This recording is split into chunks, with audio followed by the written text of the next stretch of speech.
But well पे अब हम हैं। इनके अंकल जो थे, uncle was an engineer and he did blow his whistles, one long and two shorts. इनके अंकल जो थे वो इंजीनियर थे और वो अपने पास 2 सीटियाँ रखा करते थे, वन लॉन्ग एंड 2 शॉर्ट्स, और उसमें से एक जो थी वो लंबी थी और 2 छोटी छोटी सी, जस्ट फॉर अस। वो जो 2 छोटी थी वो इन लोगों के लिए, दोनों भाई के लिए। Walt never lost his love for trains. Walt ने कभी भी अपना जो प्यार था ट्रेन्स के प्रति वो कभी ख़त्म नहीं होने दिया। Years later an old fashion train was one of the first attractions at Disneyland. और कई सालों बाद उनका वो सपना जो है ट्रेन के रूप में उन्होंने डिज्नीलैंड के अट्रैक्शंस के लिए पूरा कर लिया। As far back as I can remember Walt was drawing. अब जितना दूर दूर तक सोचा जाए तो यही याद आता है कि वॉल्ट वॉज ड्राइंग, यानी वॉल्ट हमेशा ड्राइंग किया करते थे। The first money he ever made was a nickel for a sketch of a neighbour's horse. अब जो पहली बार उनको जो पैसा मिला था या पहली बार उनकी जो कमाई थी वो इसके लिए थी कि उन्होंने उनके नेबर में यानी पड़ोस में एक घोड़ा था उसकी स्केच बनाई थी। He studied cartooning in Chicago and then started a little animated cartoon company in Kansas City that flopped. अब उसके बाद उन्होंने पहले धीरे धीरे कार्टूनिंग सीखी थी चिकागो में, फिर उन्होंने जब शुरुआत किया एनिमेटेड कार्टून्स बनाने की कंपनी डाली कंसास सिटीज़ में, तो दैट फ्लॉप्ड, वो फ्लॉप हो गई यानी नहीं चली। I was in Los Angeles then when Walt just 21 decided to try his luck in Hollywood. अब तब इनके ये जो भाई थे वो लॉस एंजलिस में थे और तब इनका जो दूसरा भाई है वॉल्ट, इनका छोटा भाई, वो सिर्फ 21 साल की उम्र में तब उसने हॉलीवुड के लिए अपना लक ट्राई किया। हॉलीवुड यानी मूवीज़ के लिए, पिक्चरों के लिए। I met him at the station. He was carrying a cheap suitcase that contained all of his belongings.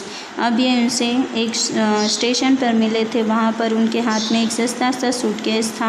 अब उस सस्ते से सूटकेस में इनकी सारी ज़रूरत के सारा सामान रखा हुआ था। We borrowed 500 shillings from an uncle and Walt started a cartoon series called Alice in Cartoonland. अब इन दोनों ने अंकल से, इनके अंकल जो थे एलिस, उनसे इन्होंने कार्टून के लिए कुछ बोरो किए थे। बोरो यानी उधार पैसे लिए थे, 500 शिलिंग्स। अब उससे ये दोनों भाई अपना कार्टून लैंड की शुरुआत करना चाहते थे। इट वॉज टफ गोइंग, पहले तो बहुत सारी मुश्किल आई।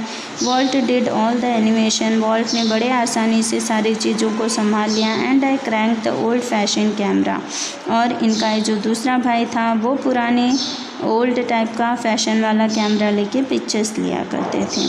The Alice cartoons did not make much of a splash, so Walt started a new series called Oswald the rabbit. अब एलिस के चलते उनके जो कार्टून्स थे वो इतने ज़्यादा फेमस नहीं हुए, यानी इतना ज़्यादा कुछ खास चला नहीं। फिर उन्होंने दूसरा सीरीज़ चालू की जिसको ओसवाल्ड के नाम से प्रसिद्ध किया। ओसवाल्ड जो कि पिक्चर होती थी रैबिट की, यानी खरगोश, ससला। Oswald did better but when Walt went to our New York distributor for more money, he ran into trouble. अब ओसवाल्ड जो था वो उनका अच्छा चलने लगा ठीक ठीक से, यानी थोड़ा सा उसमें उन्नति होने लग गई, लेकिन फिर जब वो उसे लेकर न्यूयॉर्क गए और उनके डिस्ट्रीब्यूटर्स को जब उन्होंने बेचने की कोशिश करी तो मनी ही रैन इनटू ट्रबल, तब वो मुश्किल में पड़ गए, यानी कि इतना ज़्यादा उसका दाम नहीं मिला। What kind of a deal did you make kid, I asked. उनके अंकल ने उनसे पूछा कि तुमने कौन सी तरह का डील किया है।